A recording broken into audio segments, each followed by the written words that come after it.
And now, your first Alert 5 weather. Well, welcome back and thanks for joining us here at News 5. We're taking a look at current temperatures right now. We've definitely cooled down from what we saw earlier today. We actually broke some records for today, but I'll get to hearing that in a second. As of right now, though, we're finally making it down into those upper 60s for the spring, still in those lower 70s for Pueblo, but we're kind of all over the place for the plains. Some of us are in those 60s, some of us are in those 70s. And as for the mountains, we're slowly creeping down into those lower 60s, upper 50s right now, but we are experiencing a little bit of some roller coaster temperatures these past few days, and unfortunately that will continue as we go into this upcoming week. So for Saturday today, we actually reached a high of around 88 degrees, but we'll slowly start to decline into those 40s for tonight, eventually back into those lower 70s. So we'll get a little bit of a break from the heat that we've been seeing, but these lower 70s are still considered to be above average for this time of year. So we not only did we break the all-time record for the daily temperature, but we broke the all-time record for October. So today's the previous record was 83 degrees, and that was broken in 1956 and 2020.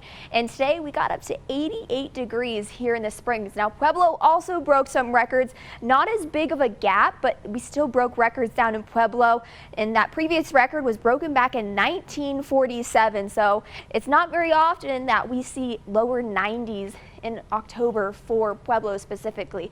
As for the rest of the almanac, though, the average for this time of year for the Springs is supposed to be around 69 degrees. And again, we got up to 88 degrees. So quite a big gap in there from where we should be at this time of year. And for Pueblo, we're supposed to be around 75 degrees. So that's almost a 20-degree difference, just right below that. But as we take a look at the bigger picture as to what's going to be going on for tomorrow and this upcoming week, unfortunately, this pesky high pressure system is still sitting over the state, and that will continue to stay there, and that will continue to build as we go on throughout the rest of this upcoming week. So unfortunately, that means more dry conditions and hotter temperatures as well. But again, we'll be kind of back and forth between the 70s and 80s because we'll have a few fronts pass through.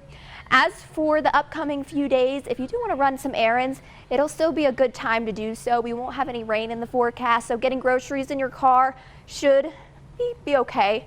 If you can't really do it with the heat, you know, it is going to be a little bit hot. But in terms of those overnight lows for tonight, 48 for the Springs, 45 for Pueblo, some 30s even out in the plains, and some more 40s for the mountains. And again, that's from a front that was going to be passing through, and it's passing through right now. Highs for tomorrow, much cooler than what we saw today, 73 for the Springs, 77 for Pueblo, and some more 70s for the plains. As for your upcoming week ahead, we have a nice cool down for tomorrow. Going into Monday, we're going to be warming back up into those 80s. And as you can see, we're going to be teeter-tottering between those upper 70s and 80s throughout the majority of this upcoming week. Sunday, this is what your hour by hour is going to look like, eventually getting into those lower 70s for tomorrow. Pueblo, 77 for tomorrow. Again, this is still cooler than what we saw today, but still above average for this time of year. Warm again by the time we make it into Monday, and we'll be in those 80s for most of the week. Canyon City, 73 for tomorrow, but back in those 80s by the time we get to the beginning of the work week, and we'll be in those 80s for the majority of the week, really until Saturday. Woodland Park, 70 for tomorrow. We could see some breezy conditions for tomorrow, but for most of this upcoming week, we should be in those lower 70s. And again, dry conditions across the board, but by Saturday, we could see some cooler temperatures.